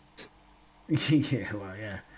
It's just... I know that there's been a lot of injuries with Private Party, so they've sort of been stalled. But it feels like they stall them, then they throw them into the deep end, and then they dump them again. And then they leave them for a while, then they bring them back in for something, and then they dump them again. And it's hard to get until seeing this, I was like, oh, okay, Private Party are faces again. Yep. When did that I wasn't sure. Yeah, when did that happen? The top 2 matches on the card, of course, the AEW Women's World Champion Mariah May will defend against Willow Nightingale. And the AEW World Champion Bryan Danielson will defend against Jon Moxley. Do you think this is Bryan's last match as a full-time competitor? I would think so. It's funny, because I listened to... I know I've said it before, but I listened to Figure 4 Daily on my drive to work every morning, because it's like an hour, so it's basically perfectly timed for my drive. And like Brian Alvarez says something that I was just like, oh no, that's terrible. Like his match this week on Dynamite, like that, he goes, that could technically be Daniel Bryan's last TV match, and he did it in front of 2,700 people in Spokane, Washington. In a tag match. Yep. So that's quite sad, but it's going to be a good match, and I really do dig Moxley's this new like wrinkle to Moxley and the Blackpool Combat Club. I've really enjoyed it. I'm a bit worried that this whole person that's forcing him to do this might be Shane McMahon. God, I hope not. I hope not either. I hope if they're bringing Shane in, surely there's a different place they can bring him in for that. If they hadn't have signed this contract, then I would be like, well, this is the moment we can say that AEW jumped the shark. Like they brought Shane McMahon in. That's when we watch the documentaries in like 10 years when like WWE buys their video library and they do like the death of AEW. And I'm not saying that AEW is going to die. For those people out there listening to the show and getting all angry, I'm saying in an alternate universe, if this had happened, that'd be the moment they go. And then they sign Shane McMahon. Do you know? And Chris Jericho would be like, well, I told Tony that was a wrong move, but he didn't listen to me. Because we all know how good Chris is at revising history. Other than that, like, Paige and White, that's going to be a good match. Oh, yeah. That'll be awesome. If it wasn't for that triple threat, I think Hangman and Jay White would have been the match of the night, but that triple threat is just going to be absolute insanity. Yeah, yeah. Darby and Brody would have been good if I hadn't seen it like 1,000 times before. Everywhere, do you know what I mean? Not just AEW. Yeah. I feel like, and they did a good job in showing the, like, I think it was on YouTube, they showed like the highlights of the interview, but they also showed like the background between the two of them, like Brody constantly attacking him in places, which was pretty cool. But if that was over the space of like 6 months, they're like, okay, that's a cool storyline leading up to this, but this has been over the space of like 5 years. Yeah. Yeah, those attacks were like 2 or 3 years ago now. Yeah. And then you had like on Dynamite this week, Darby attacked like Brody King with a rock. I'm like, that's not really babyfacey, bro. You fucking smash him in the face with a rock. That he premeditated had smuggled in his jacket too. Yeah, because he'd Not been just, like, smashing pulled it cars out from with under it the in a ring. promo. Well, no, he's smashing cars with a promo, apparently, because I must have missed the promo. He was hitting cars with it earlier in the night or some shit. Yeah. So, yeah. Perry and Shibata. I really hope Shibata kicks the shit out of him because I'm just not a fan of Jack Perry. Just the character or overall? Little of column A, little of column B. Yeah. I don't like a guy that I feel has kind of had a silver spoon in his mouth, acting like he's been like hard done by. Yeah, that makes sense. Like, yeah, dude, I remember you like sitting on your dad's lap on WWE shows in the front row. You're not hard done by. You got to go to fucking pay-per-views when you were a kid. Any show you wanted to. Row. Yeah. So, but that's a personal thing, I guess. That's for me. And yeah. Poor Mark Briscoe, caught in the vortex. And again, this is another one of those. Why are we treating ROH like that? Why is it just randomly world title match thrown together and chucked on this show, not building to like an ROH show? World title match. I don't think he's been on the show at all. I think Briscoe was. Well, I don't think Jericho's ever been on ROH. Well, I think Briscoe was on the other week. I think he made an appearance the other week, which is like, I'll never bash Briscoe because I think he's great. I think he's awesome. Mm-hmm. But yeah, I don't understand why you don't have people that are actually on Ring of Honor being able to contend for Ring of Honor titles. That boggles my mind. Yeah, so, and like there's awesome talent on ROH. But... Yeah. ROH should be treated like NXT, really, but they should be treated with a bit like. And when I say treated like NXT, having their young guys that are developing mixed in with a couple of the old like your Ring of Honor like standard guys, like bring fucking Rhett Titus back, you know what I mean? Those guys that are like. Get Kenny King. I don't know where Kenny King is, but bring Kenny King back. Like those type of dudes. Like bring them in and have them work with these guys and get them ready to maybe like they win that Ring of Honor title and they drop that Ring of Honor title, then they debut up in AEW. Yeah. But but I'm hoping they go back to the Orlando tapings because the Orlando taping I went to for ROH was really fun. And the shows back then, they had a unique feel. It wasn't just Dynamite with the ROH logo slapped over the top. Okay, yeah. That's the thing. You need to bring it sounds fun. Bring the feeling back for it. That's what it is. It needs to feel like indie wrestling, but not being indie wrestling. Yep. Because that's what Ring of Honor is for me. That's how I feel about it. It's indie wrestling. Yeah. So, like I think I said when Nigel made his comeback, so like put him in a Ring of Honor, give him the pure title. Yep. Yeah, and he'd be perfect to like season up some of those young guys that don't have all that experience. Nigel's the guy. Yes. Yeah, Nigel is the man. For someone who hadn't wrestled for, what was it, 10 years I think it was, or something like that? Some ungodly amount of time. 10 or 12 or something. I know Danielson is amazing and could carry a broomstick, but like he more than held his own. More than held his own. 100%. And like, just let Nigel book it too.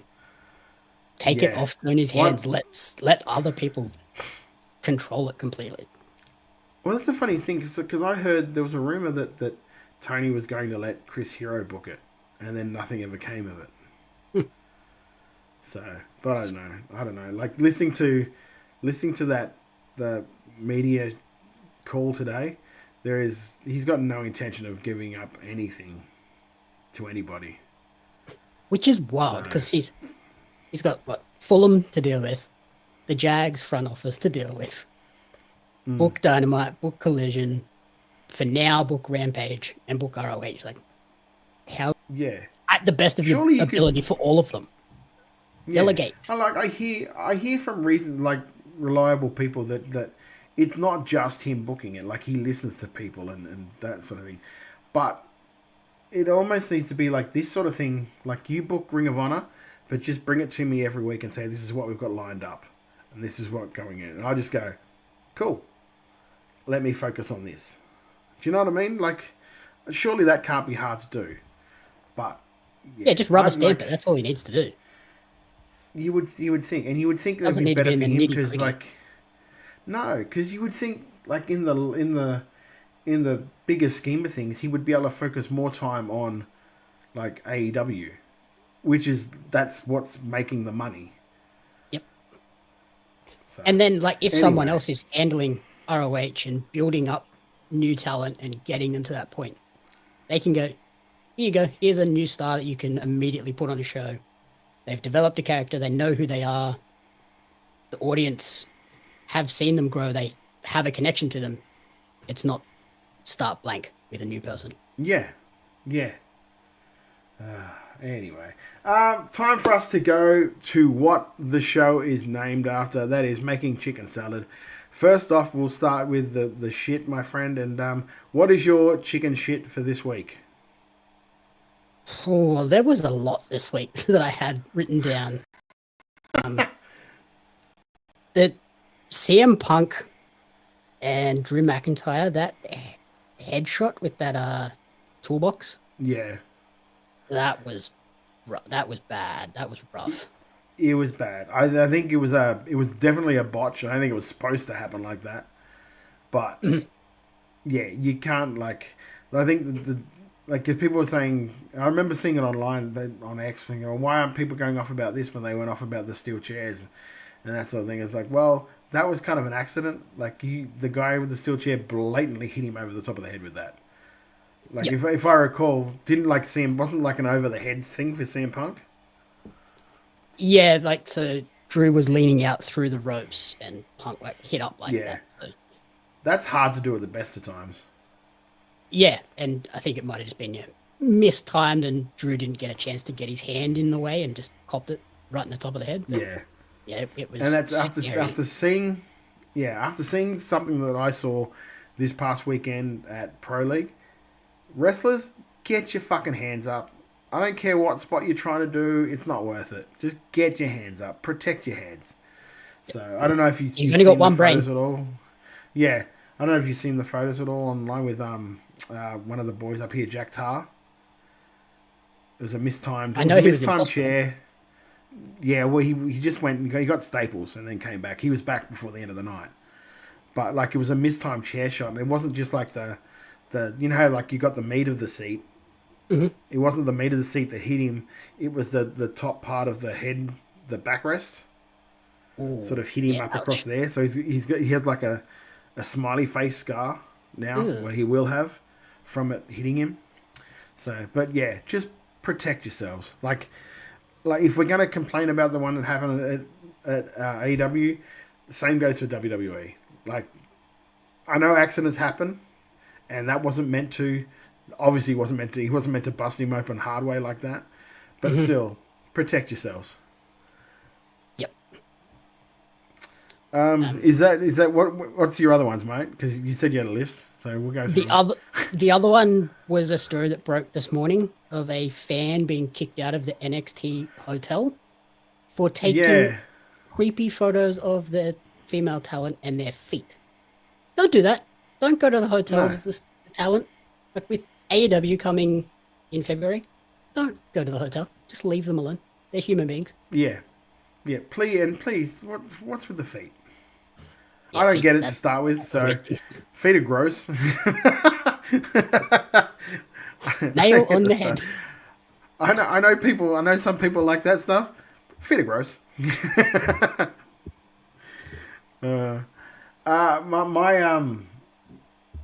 My chicken shit is the unfortunate ratings this week for Dynamite that I saw. That was terrible. Look, did you was it like 327 or something? 327,000 I think was the number. I'm going to look it up because I don't want to be wrong and get in trouble with people that go, you misquoted. That does make sense to me. Like different night, different 329,000 people But NXT got 874,000. Yeah, But different like, night, different time, up against head-to-head competition, like your main competition. Yeah, is always going to like, hurt them, I think. And I see that, but like that is near on 400,000 people didn't try and follow, didn't look up to where, and they heavily promoted it was going to be on Tuesday. Mm-hmm. Like they heavily promoted that was going to happen. So, and I'm not. They got their TV deal, so they've got their money, and that's great. And it's, but that if that's not a sign that something needs to change. Like they need to do something to change that, so they can get like butts in seats in the arenas, but then also like butts in seats watching it on TV. And I know a lot of this will go away next year when the TV deal kicks in, because they can't really track ratings that well. Yep. Being that it's going to be simulcast on Max. Yep. They won't be able to track it, so they don't have to worry about that sort of stuff. But just I think. Aside from the loyal ex-brigade that will fight AEW for AEW to the death, which like I admire you guys doing that, but there has to be a point where you go, okay, something must. I know that I really like this, but why doesn't everyone else seem to like this? Like, what's that missing ingredient that they need? Because it's not the talent, because they've got arguably a better talent roster than WWE. Like, you can make a very good argument they've got a better talent roster. They're just not getting the best out of them at the moment. So, that would be I think my chicken. Like Kate from Fightful said on Twitter this week, all of the storylines get set up in the exact same way on Dynamite these days. It's either a pull-apart brawl or a backstage segment where something just gets announced. Yeah, that's a good shout. That. It's like, it becomes very predictable. It's like, backstage segment. Okay, we're going to get a match announced for next week. Yeah, it's kind of you see them doing that, but then you see like what they did with like Cody and Kevin Owens, and it's like, okay, this is two different levels here. Yep. Yeah, there just needs to be a little bit more forethought and planning on, okay, how are we going to get to this point? How can we get there in a unique way, not just, these two are going to... Well, I remember, I can't remember how long ago it was, but there was one card, like one of the big shows, where like three of the feuds going into it were basically the same thing, just with different people. Mm-hmm. Like Best Friend turned on the Houston match. Yep. Yeah, back when Best Friends broke up. There was three tag team breakups at that same point. And that's when the tag team division got totally shafted because they had no one, because they just broke everyone up. Yeah, that's right. What has been your chicken salad for this week, my friend? I mentioned it earlier. That Kevin Owens heel turn. The uniqueness of how that was presented. I love that idea of, we all know fans are going to be there. Everything goes on social media. Play into it. We don't have to present everything on TV these days. We can just do it that way. Yeah. Yeah, you try different things. So, like, because surely they must have had some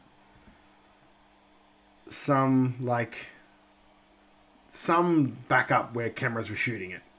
Like a security cam footage or something like that, just in case it didn't leak and they go, oh, this was caught by security cam. Or even if they just put someone up there with a mobile phone to pretend like they were a fan filming it as well.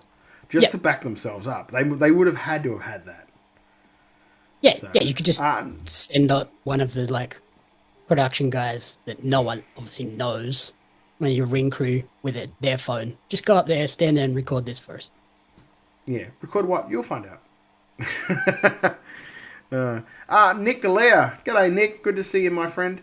Here's chicken salad. Everyone talking about PWA, and rightfully so. And there's some really good shows with less hype this weekend. Mayhem Pro in Victoria. Yep. AWS and Sydney are both stacked shows. AWS running against PWA, but has been selling out shows for the last few months. And the Owens angle is sick. not just how it was filmed, but having a character who in their mind is justified in his actions, and that's the main thing. Like as someone who I'm a massive fan of Mick Foley, and that I reckon he said that in one of his books. He talked about a heel needs to be justified in their mind about their actions. So, and I think that's the best. Like for me, when I'm doing something on a show, I have to find something where there's a nugget of truth I can grab onto. And that's what I'll die on that hill, which will annoy people they can still go, he's a bit right, but I just don't like the way he's doing it. Yeah. Like yeah, for like a while best, there with the best villains are the ones who think they're the hero of the story. Yeah. So like for the longest time there, we were in title matches, but Mitch was always losing them, but he was never getting pinned. So I would just keep saying, he's the number one contender. He's never been pinned. Like the champion had never beaten Mitch. So, and like people he's true, but I just don't like the way he's doing it. Yeah, he's technically right. He's technically right, but he's also an arsehole. Yeah. That's the worst sort of being right too. Technically right. Yeah, technically. The two favorite words, default. It's a great win. Jeff Setti. Must be new to the show. I like there's going to be a WrestleBrania at PAX on Saturday. Okay. Yes, get along. And it's going to be on the PAX Twitch channel. Yes, we know, Jeff. Wombat Theatre. So PAX have a Twitch channel that people can just look up and find it. Do you know what time it's going to be, Jeff? Since you're throwing it out, throw out a time so people can actually plan to watch it on Saturday. While we're waiting for Jeff to do it. I'm sure it's on the PAX website, maybe. It's probably on there somewhere. There we go. 1 o'clock. Yes, mate. 1 p.m. AEST. Oops, 1:30. Jeez, Jeff. See, now you know what it's like planning shows with this guy. Doesn't even know what time his own show's on. I don't even know. Also, Jeff had some chicken salads and chicken shits. I nearly forgot to read them, so hang on, I'll pull them up. Oh, one of the other chicken shits I had. Yep. Can we stop sharing conspiracy theories about natural disasters as well on social media? Oh mate, don't get me started.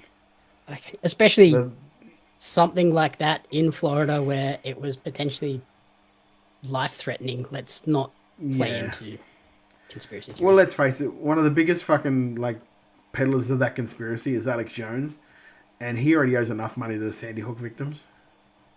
Yeah. Yep. So you think he would have learnt by now? That's every time I see a clip or anything come up, I yell at the TV. How do you have the money to do this? Yeah, he shouldn't still have a show running. No. Jeff's chicken shit. There's 2. Take your pick. AEW Dynamite was a mess. Really wasn't good. 2. I'm hoping they don't book Oldberg missing a G against Gunther. As good as Gunther is, I don't think he'll get much out of that clumsy old fuck. I don't know if I was supposed to read that, but I did. Jeff's chicken salad is the second Delta vignette was great. Yes, it was. That was a really good vignette. I just love the fact that they haven't changed her one single bit. Like her face paint, everything they've kept. I love that. I love that they've done that with her. The Hell in a Cell match was presenting her as a big star coming in. Yes. Yeah. Stephanie Vaquer and Julia, they could get away with just, okay, they're here. But for her, they're giving her that momentum and building her up so that when she does arrive, it's like, cool, she's here. Yeah, well, see, that's the thing. There's enough footage going around of Julia and Stephanie that if people really wanted to, they could find it. There's footage going around of Delta, but you have to, know where you're going to look to find that. Yep. You don't just type in, stardom, Julia. Mexico, Stephanie. You type Delta into Google, you're not going to probably pull up Delta Brady. No, you pull up the airline. Yep. So, you also said the main event of Raw was bucket load of goodness. There it was. Yeah, that was good. Gunther, and I love the finish that he fell into the clothesline. He gave his very last Gunther and Sammy. It was a really good match. He fell into the clothesline, so it was his very last move that he could possibly pull off was that. So, cool. my chicken salad is it's sort of a personal one, but it's not. It's this week in Adelaide. PWSA do a Hall of Fame for South Australian Wrestling, and they're inducting a guy called Joe Greco this week, or this on November the 2nd. For those of you that don't know, because it's not really well published, publicized, Joe Greco is the reason, or a very, very big reason why RCW is what it is today. Like, RCW at the start was Joe Greco and Matt and Chris Basso. Like, he believed in those two boys and helped them, like, to promote and start the company. So without Joe Greco, there is no Riot City Wrestling. As much as without Chris and without Matt, there is no Riot City Wrestling. And he is one of the nicest, kindest, generous people you would ever meet. Like, I have so much time for Joe. I love Joe so much. It was back when I was booking. It was we were trying really hard to get Brody over as a heel, and trying anything we can. And one day, and I think it was before. I'm trying to remember exactly where it was, but I'm pretty sure it was before a show. We just put the ring up. And it was at the. Was it the Estonian? Was it the Estonian? No, it was at the Latvian Hall. And he pulled me up in the car park and he said, "Todd, I just want to do one thing before I leave wrestling." I said, "What's that, mate?" He goes, "I want to bleed." And if you know Joe is he was like a 60-year-old man. I'm like, "Joe, get out of here. You are not doing that." And sure enough, 2 months later, he's in an angle. Brody punches him so he could bleed and got his wish. And I've never seen a man more happy when he walked backstage, because he'd done something that he'd always wanted to do. No, he wasn't covered in blood. He had a nice little trickle because, it's not like he's done this a lot. But just the whole Greco family, because for a while there was, like, Joe was there. We had Nathan, one of his sons, was doing the photography. Nathan is such a little guy that he would be able to, like, if the wrestling was getting too close to him, he could step between the rungs on the steel, like the steel barriers. He could just slide it. Because I remember seeing, like, being a manager, I turned my head sideways and I saw him just duck through the things. Like, how do they only do that? To the point where, like, I was thrown off by the match. It's like a magic trick. Yeah, the funny thing is, too, he was the photographer for a while at Riot City Wrestling, and he's legally blind. Still really good photos. Ow. Don't ask me how it happened. Don't ask me how he did it. But yeah, you would see him like this. He'd take the photo, then you'd see him go to the camera. See if it was any good. Yeah.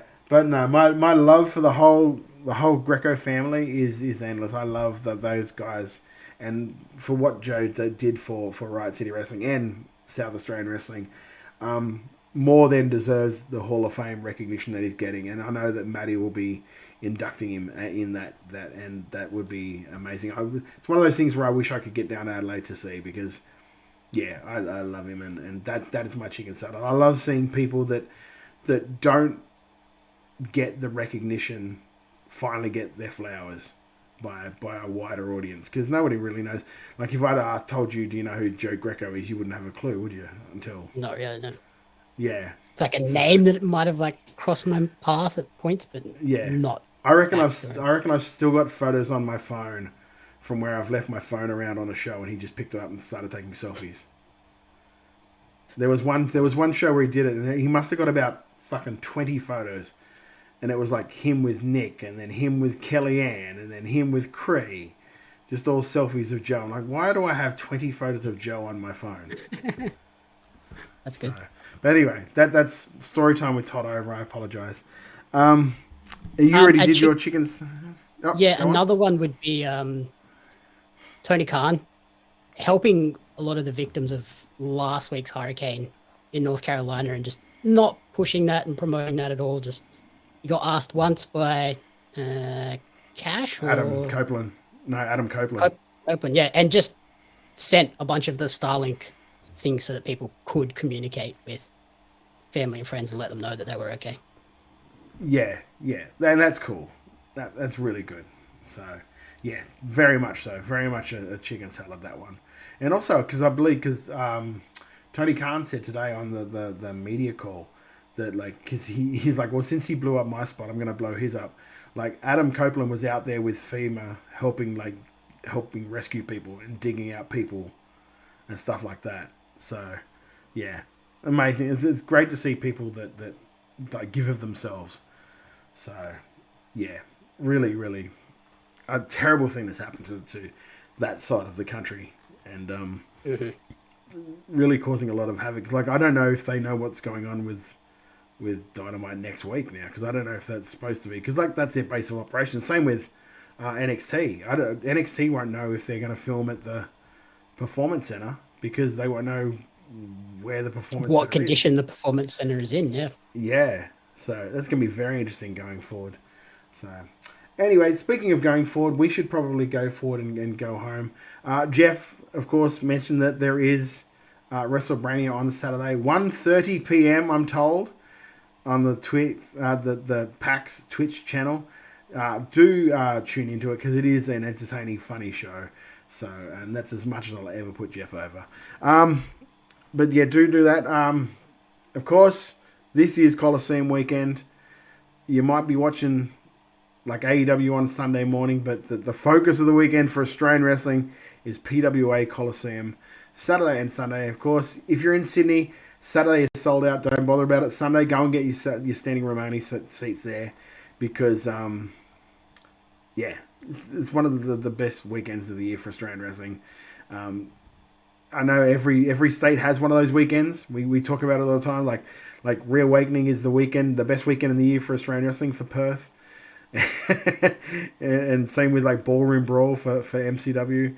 I guess it'll be Endgame as well. It'll probably be pointed towards that this year as well, being it's going to be at the Melbourne Pavilion. But this is the granddaddy of them all, I guess you could say, for Australian wrestling at the moment. That's Colosseum. On it's YouTube not every as day well, you so if get you're not there, a WWE superstar coming back to Australia to wrestle in an indie promotion. That is exactly right. So, of course, tomorrow we have the Backman interview coming up tomorrow night. So that will be on the same way you're watching this, or if you're listening to it on podcast, it'll be on the Saturday morning. Do get along and listen to that, because it was a fun conversation with the guy. With him, and he's a guy too that's got a hell of a lot of upside to him. So and now that he's working with someone like Ricky South, will only make his game so much stronger. So do listen to that if you get the chance tomorrow night, or when it comes out on podcast. Other than that, guys, you can make sure you subscribe to us at Wrestle Radio Australia, Wrestle Radio AU on all of our socials. I'm at Beast Eastman on X, and then Todd Eastman _BME on Insta. Jamie, how can people follow you guys and get everything out to do with Jamie Apps and the trading cards and Paria Magazine and the commentary booth and the 1,000 other things you do? The easiest place, pariamagazine.com.au. It's all there. The podcast, the articles, and the trading cards are all there. And then I'm just at Jamie Apps Media on everything. Nice and simple. Once again, mate, thank you so much for stepping in, and you and Nick Galea, our definite like permanent reserves.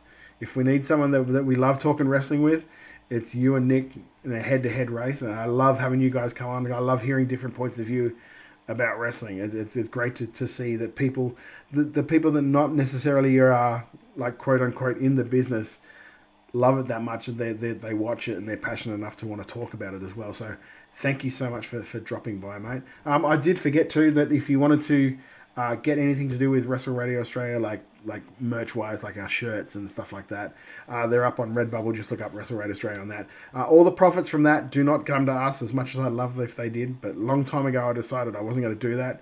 So all the profits that we make off any of these shirts go to Gotcha for Life and Beyond Blue, which is two charities that support mental health and men's health, and something that's very, very important today. As it's been important from when we started doing that. God, it would have been 5 or 6 years ago now we started doing that, and it's one of the things I love being able to do with this show, is being able to try and support mental health and men's health, because everyone knows somebody who's been affected by it. If you haven't been affected personally, you know someone who has. So do go out there, get around your friends, get around Australian wrestling, and is there anything else that you have, Jamie, that you want to plug or? That was just me so I can get to my video. Yeah, no, it's just Harrier magazine, nice and easy. We get cards and everything, and yeah, some of those are very limited. So if you want them, jump in immediately. Yeah. How many did you say was left of Delta?